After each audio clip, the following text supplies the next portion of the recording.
Hi there, everyone. Welcome to the Class E Podcast. I'm your host, Mary Sturgill.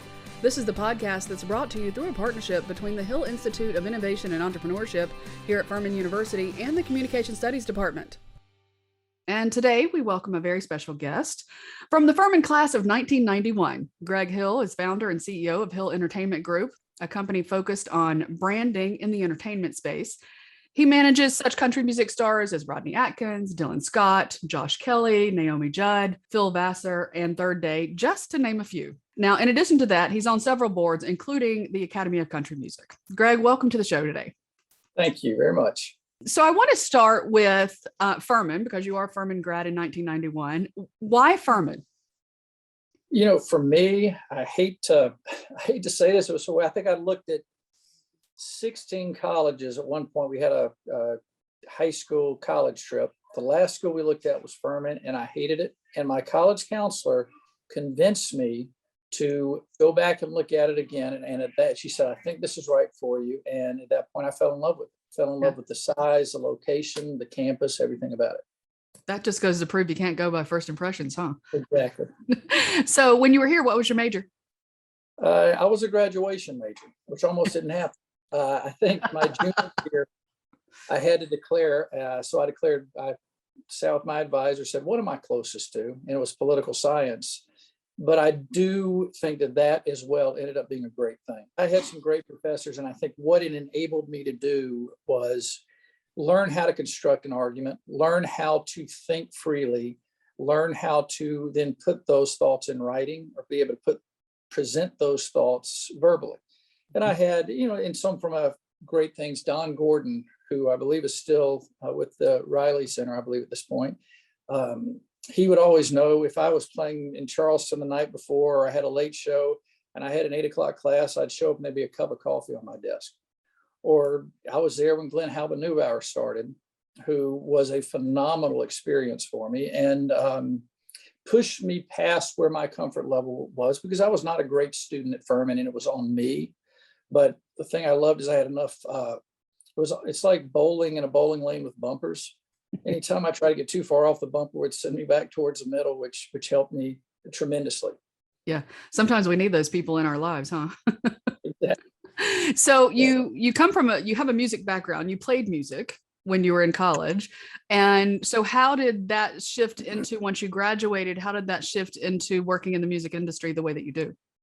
When I was at Furman, I played a lot all over the Southeast. I played actually at the Pump House, was Al's Pump House, played there every week, crossed paths with a lot of people I know today in Nashville through that.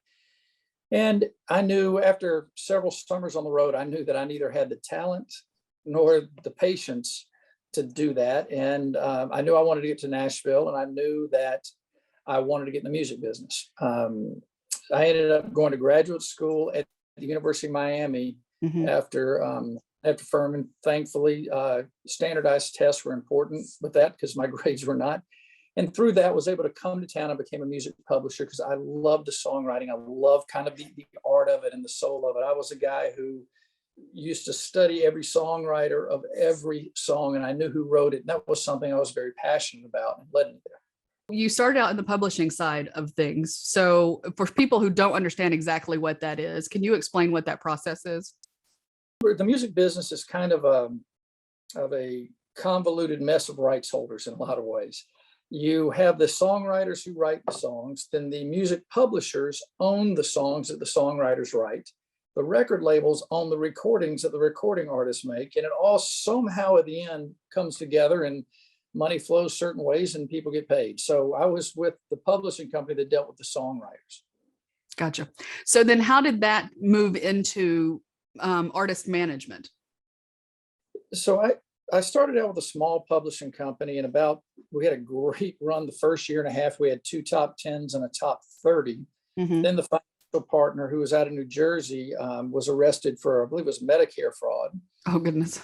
And so my checks started bouncing, and which led to me doing anything I could to earn a living. And I was able to get another job. And from there, I stayed there about a year and a half. Then I had an opportunity to go to EMI Music Publishing, which at the time was the largest music publisher in the world. And this was 95, 96, right in there, and had one of those moments where everything worked. I signed the right people. I got the right artist record deals, and it was a great time in the business.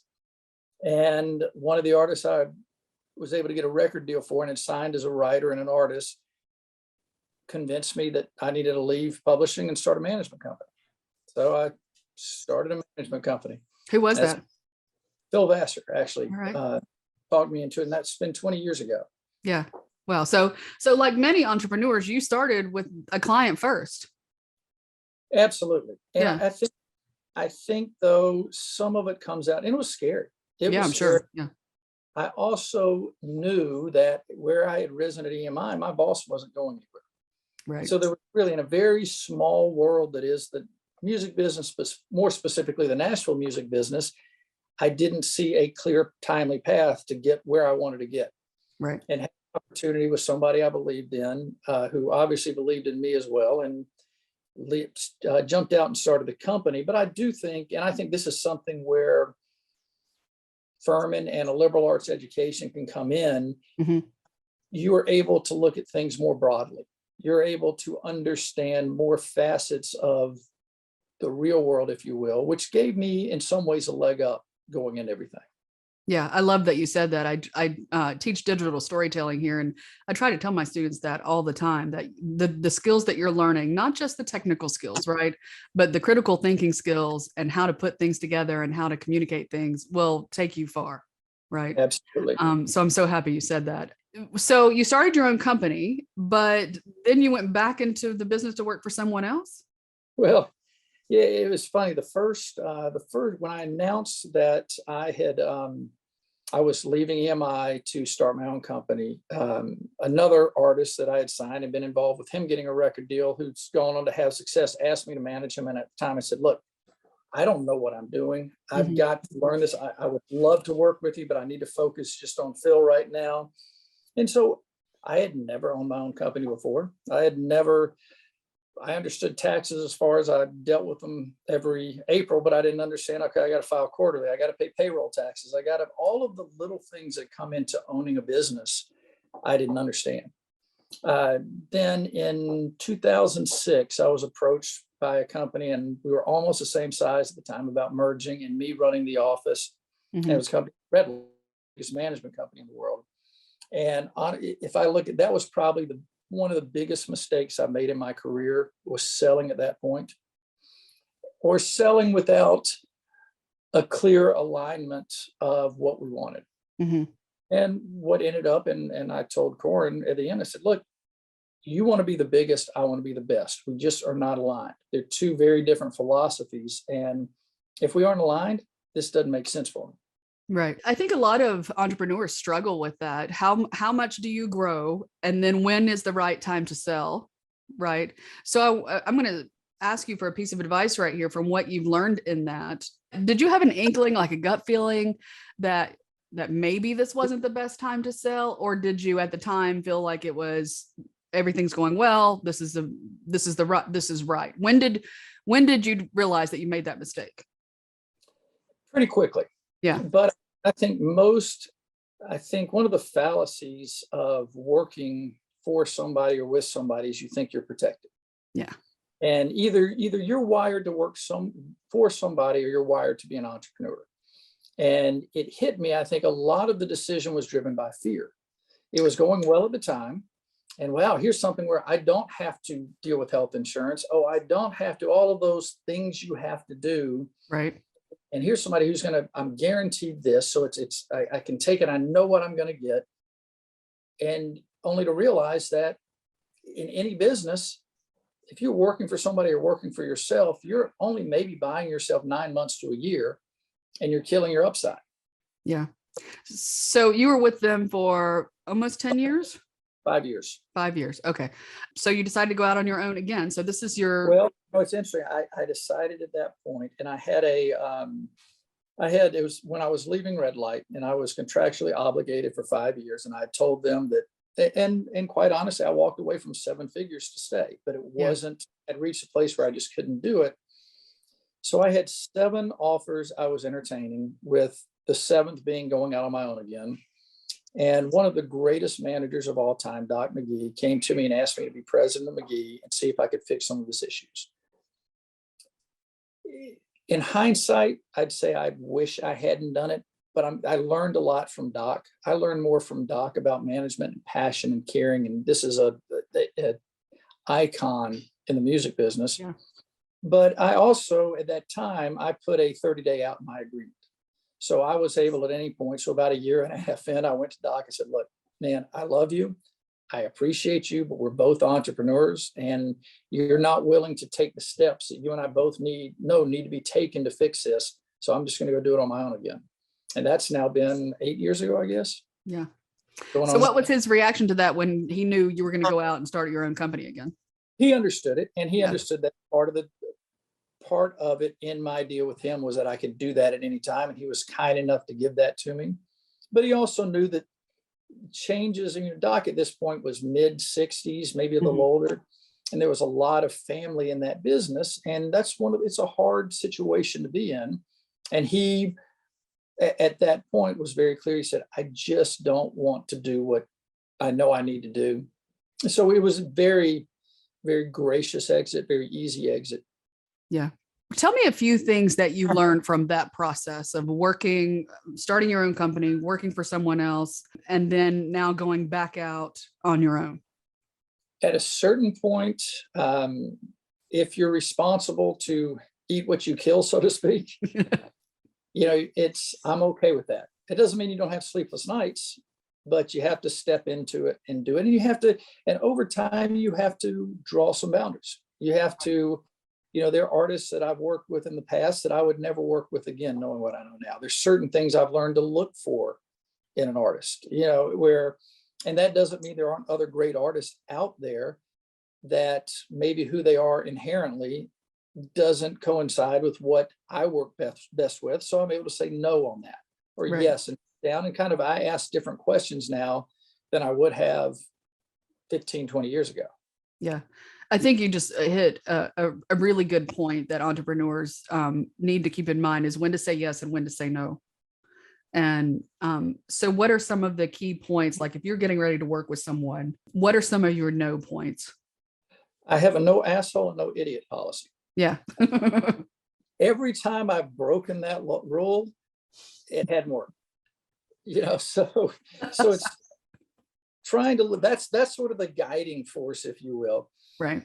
But then also, I think a lot of it to me is really sharing a vision and understanding. And really some of the first questions are, do I see in my head where this needs to go? Mm-hmm. Am I capable with my relationships, my skill sets, my desire, my time to get it there? And then most importantly, after all that, are the artist and I aligned? Yeah. And trying to understand it and reset. I just got back from a lunch with an artist and we were talking about making sure we're aligned. I have a whole piece of paper sitting here. Okay, I want to make sure here's the next step. Here's what we're going to do. Then there's clarity, because there are people, and this is an odd business. This is not a normal business. Right. And you are partnering with these artists in a way, and you have to realize that everybody else in their life is going to have another, a manager will have another artist, a publisher has another writer, a label has another artist, but they have them, that's their life. And to me, it's important to take that seriously and try to get them there. And that doesn't mean you always agree with them. There are times you flat battle on stuff, but trying to have the best, you've got to have that destination where you're trying to get to. Yeah. You talked about vision and you just gave it a great example of that, the destination of where to go. Has that vision, I mean, obviously it's different for different artists, but overall for the company, has it changed through the years? Yeah, I do think that the vision has changed over the years. Some of it because of the marketplace, some of it because of experience and relationships. When you start out and you start having success, you go, wow, this is easy. Just like in life. But there are times, whether it's personal, professional, there are hard times in life. You have to grind it through. You have to fight it through. There are times, one of the things that's been fascinating and great about the pandemic most of it's been horrendous in my business, but some of it, I've done things during the pandemic, partially because you cut staff and do other things that I hadn't done in 20 years. I don't remember the last time I ordered paper towels was until this year when I had laid off people and I had the office closed down. I was the only one here. I needed to put paper towels. It's all those things, but it's also, I go back when I first, a couple of things that I looked at when I first started interning, and I was here and I was sleeping on a futon in a friend's 1-bedroom apartment living room and doing whatever I could to try to be able to work for free. I decided I was going to be the first one in the mornings and the last one to leave. And if I was going to be a toilet scrubber, I was going to be the best damn toilet scrubber I can be. Yeah. Nothing was beneath me. What can I do? Can I go? Can I get your laundry? Can I do this? And really super serve that way. And I think the pandemic has me back to doing some things that I haven't done in years, but it's also been good. What has been good from that? Specifically, I know you've had to make some pivots because, as we all know, the music industry took a huge hit during the pandemic. Nobody was doing live shows anymore, or concerts or anything. How did you pivot with that? A lot of it you hold on. Yeah. A lot of it you have to accept. There are things happening. So you pull in everything you can, you minimize expenses, you restructure deals, and you hopefully are positioned. Nobody's positioned well enough, but positioned adequately enough to be able to survive the storm. This year was better than last year. Next year will be better than this year. It's probably 23 before we truly normalize. It's backing up and breaking it down to its elements, really, is what it comes down to. Yeah. I want to talk a little bit about, you don't only manage country music stars, you have developed a syndicated radio show, Legendary Coaches, that airs on 41 stations nationwide. Take us through that process, and how did you branch out from the management of these music folks into radio? As you're dealing with celebrity in a lot of ways, which is what it is, it's pretty similar. It's about building a brand. It's about finding avenues for growth. With Legendary Coaches, it's a little different in the sense that I was able to secure the trademark and started bringing in the Coach Fulmers of the world, the Coach Stallings, Coach Tressel, Coach Dooley, kind of pulled this group together. And it's definitely been hurt by the pandemic, but as we come out of it, we're going to be just fine. I talked to Fulmer the other day, and their opportunities abound. Just right now, the opportunities are kind of hibernating. That's across. We're seeing a lot of that in the music space in general. Yeah. So we know COVID has affected the music space tremendously, but there's also been major changes throughout the last probably 10 years or so as the whole world has gone more digital, right? How has that affected your star development and your management? It changes in that we become more a single recording based instead of a package, an album or a CD or whatever you want to call it. But I think one of the things I would urge, and it's generational, I think I talked to some of the younger people who work for me. If, one thing, some things never change. Even though certain methodology changes and certain knowledge base, a doctor in the 1950s job was to heal the patient. The doctor now's job is to heal the patient. In the music business, if you break down, I actually did this exercise 2 years ago, right before the pandemic, I had an album coming out with an artist and it's had a history of hits. And I was sitting here at the office late one night and I started thinking about and kind of writing down. In 2006, we delivered music this way. In 2019, we delivered this way. And I wrote down all the different ways. We had Target, Best Buy, Walmart. We had CDs. We had sort of the MySpace was starting. We had these magazines. In 2019, it looked completely different.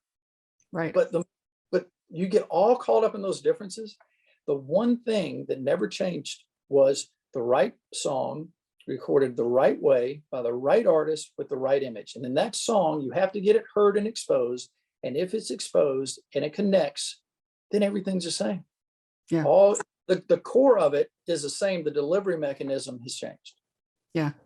I like that because most people don't think about that. They think about, oh my gosh, it's, on Spotify or it's on, what SoundCloud or, all these different streaming services. Right. And that's where people are finding things, but you make the point that at the core, it's still the same. And I think that's a good point to be made, quite honestly. That's the core of every business. Yeah. That's Yeah. it really doesn't matter what you're doing. At some point, you work for somebody. And by that, I mean, you have a client, you have a customer. Mm-hmm. Now you have to decide, am I here to help them? Or, when you're in more of the management consulting side where I am, you have to try to get to a place. If you own a Chick-fil-A, well, as a customer, there's always somebody that's paying you to do something. Yeah. That hadn't changed in 100 years. Exactly. You serve on several boards. You're very philanthropic in that way. You produce a free music concert for the W.O. Smith Music School. What drives you to be connected and serve in that way? To me, I think it's important. I think if you are given blessings, if you're giving gifts, you need to find ways to give back. And that's different for everybody. And, they take up a good bit of time, but that's time I'm happy to give if I can make a difference for people. If I can, I look at the W.O. Smith School, which I'm now vice president of the board, and we have a music school that serves underprivileged kids in Nashville. I think we just went up to 50 cents a lesson for each of the kids. It's pretty crazy. We're doing 500 lessons a week. We have, for kids who are engaged in our program from 8th grade through high school, we have a 100% high school graduation rate. Wow. Which is heard of. But it gives them an opportunity to get engaged, and we keep them engaged. And that becomes important because I'm in a unique position to be able to put on events to raise money, to be able to tell the narratives as it pertains to music. I was fortunate enough that my parents could afford to get me guitar lessons. These other kids can't. Right. And that opens up the ability to find a passion for them, which I think is just so important. Absolutely. And there, and it's, the word passion is somewhat, it's somewhat mythical. And I say that as a father of a child at Furman, and I had one in college somewhere else. And, the whole follow your passion stuff, it matters to a point, but sometimes your passion sucks. That's true. Sometimes it's hard. Sometimes you're going to have a bad day. Mm-hmm. And you accept that. And what is the underlying, where the old saying, without a destination, any path will do. If you know where you want to go, then try to break it down to what plays towards that. Where do you want to be, and how do you get there? And sometimes you got to work hard. You got to work long. You got to work every day of the week. If you want to get there, then you have to remember that and never forget. Right. And I would say most times I try to instill that into my students too. And especially for those people who want to be in the creative world, creativity is a process, right? Absolutely. You don't write the first lyric to a song and it's the best thing you're ever going to write in most cases, right? Well, if you're sitting with an artist that's new and they brought a song and think it's the best thing ever, and I'll never be able to write better than this. Well, then you know what? If you can't write better than this, go on home and get another job, because it's learn as you go. Right. Exactly. So not many people might not know this about you. Let me rephrase that. Many people might not know this about you, but you are an accomplished pilot. And so I wanted to see what maybe getting your pilot's license and flying is there anything from that experience that you take into the business world with you that you have learned that might influence it? Yeah, absolutely. One of my favorite things in training is I had an instructor who always just beat into me, fly the airplane. There were a number of explicatives he usually threw in their tongue. Right. And I tell my kids, the surest way to crash in an airplane is letting go of the wheel. Right. If you are going to crash at that point. And there are times you may have an engine on fire, but that doesn't mean you can't land the plane safely. Because if you go back and look at histories of plane accidents, 99.9% of them are always pilot error. And it's usually not just one error. It's usually a combination of the weather's bad, you're tired, you have an engine problem. These different things happen. You have to remember to fly the airplane. Yeah, that is a great analogy. So let's talk about some life lessons that you've learned through your entrepreneurial journey, and share advice that you would give other budding entrepreneurs? I think there are a couple things. I had a mentor who went on to go become the chairman of Sony Music Nashville, the record label, who used to tell me early on, he said, Greg, just remember, if somebody ever sees you angry and you don't want them to see you angry, they've just won. Never forget that, because it does. And it's true. And there are times you need to use anger. There are all of those things. And then also, I think it's important not to make things personal that aren't personal. Too many times we create a narrative in our head and make something personal, and it's not. And if you can get those monkeys out of your head, you'll be a lot better off. Yeah. And I think the other is, especially in the creative space, we live in a little bit of a society that everybody is striving to be accepting to a fault. Because I look at it in terms of opportunity. And by the way, that doesn't mean you can't get a neck tattoo. That doesn't mean you can't do whatever you want to your hair, do whatever piercings, whatever you want to do. But if you look at everything as an opportunity, right now, if you start out and you dress like you wear khakis and a polo every day, you have certain opportunities. The pie is a certain size. Mm-hmm. If you want a neck tattoo, your pie of opportunities just got smaller. And I'm saying that as somebody who I don't really care, fortunately, in my business, but you have somebody who really wants to be a web designer at 25 and decides they're going to do all these things that can't be undone. If at 40, they want to work at a certain bank, that opportunity may not exist for them because of certain choices they make now. And I think being aware of that, and it doesn't mean you have to like it or don't have to like it. It's not really, it's the reality we live in. And I think it's easy in today's world to say, oh, whatever you want to do is fine. There is a reality of a construct that is not going to change with certain roles.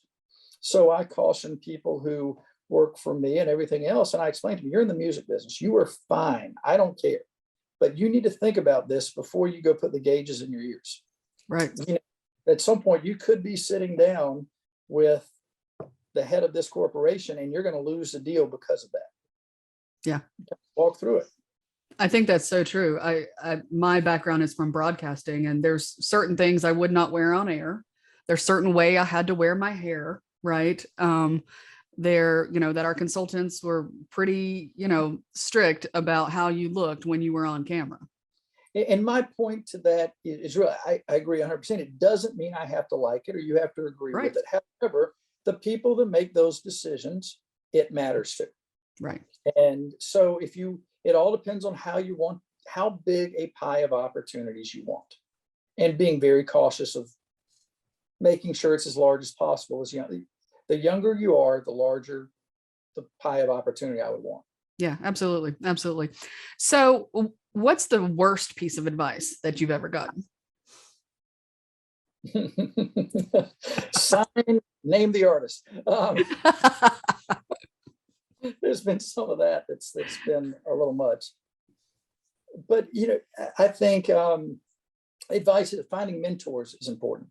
Yeah, finding people who've done things, and that doesn't mean you have to agree with them, but finding people that can guide you in certain decisions. Finding a great accountant is important. Making sure that you really have, because there's luck and timing involved in everything.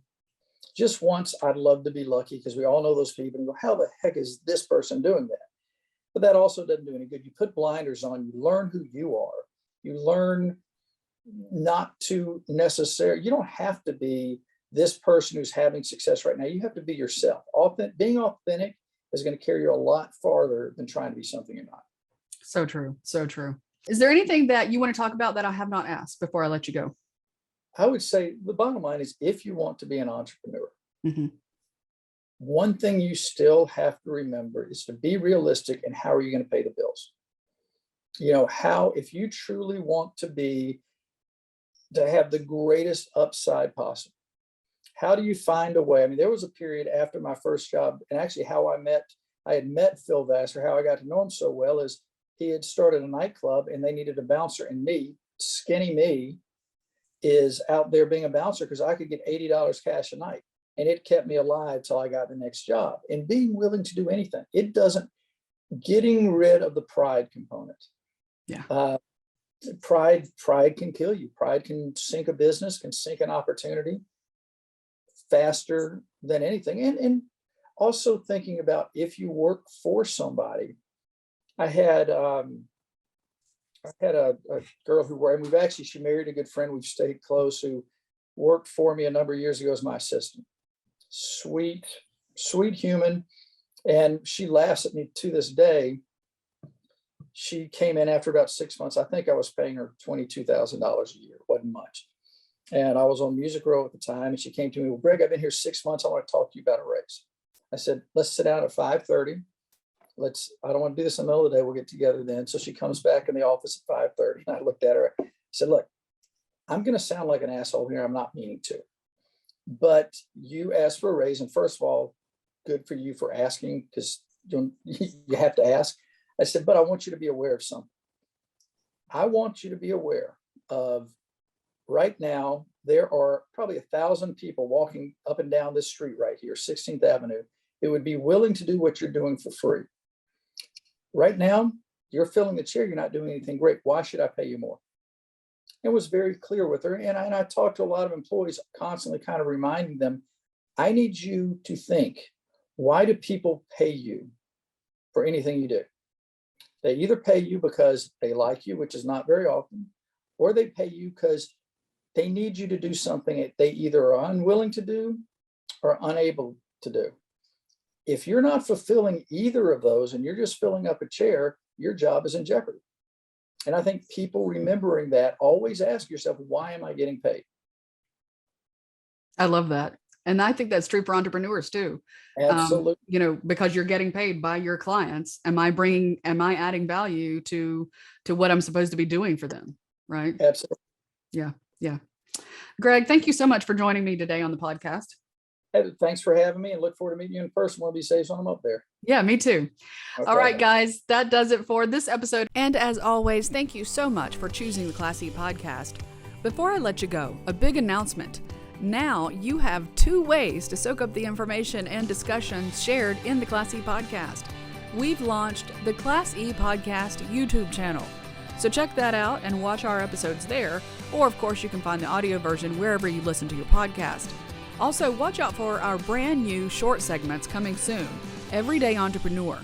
Learn in brief how everyday people become entrepreneurs as they share their stories with us. The Hill Institute is excited to announce another packed cohort of 25 aspiring entrepreneurs for the Greenville Starts program. This is an 8-week experience put on in partnership with the City of Greenville, South Carolina Department of Commerce, and SCRA that delivers the training, connections, and access to capital for startups of all types who are launching or growing their ventures in Greenville, South Carolina.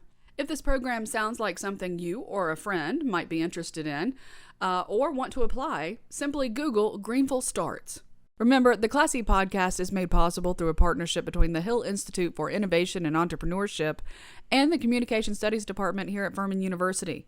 This episode is produced by students Emma Kerr and Eliza Polich. I'm your host, Mary Sturgill. Until next time, dream big, everybody.